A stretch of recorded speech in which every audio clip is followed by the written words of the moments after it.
Hi guys! So magluluto tayo ng paksiw na pata. So meron tayong pata. Ayan. Sangkap. Meron tayong banana blossom, onion, garlic, and siling haba, 4 cubes, vinegar, patis, and meron tayong asin. Ayan natin sa lalagyan ng ating pata. Ayan.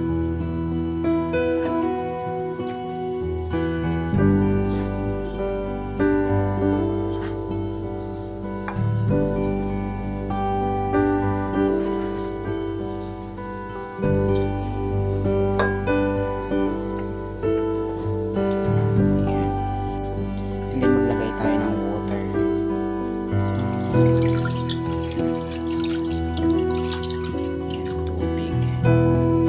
Maglagay tayo ng salt habang kumukulo. Pakukuluin muna natin siya, palalambutin. And then tatanggalin ng bula bago natin ilagay ang ating mga sangkap. So takpan lang natin. Ayan.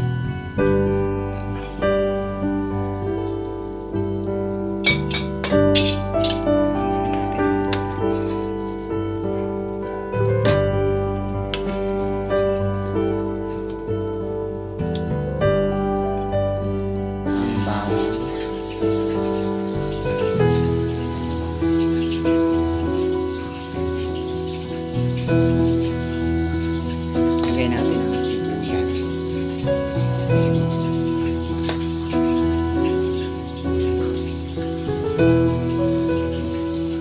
Lagay natin ang paminta.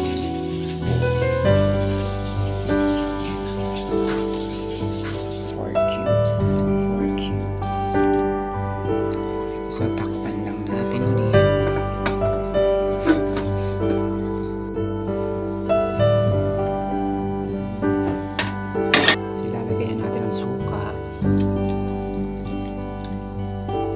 Lalagay natin ang patis. Lalagay natin ang sili. And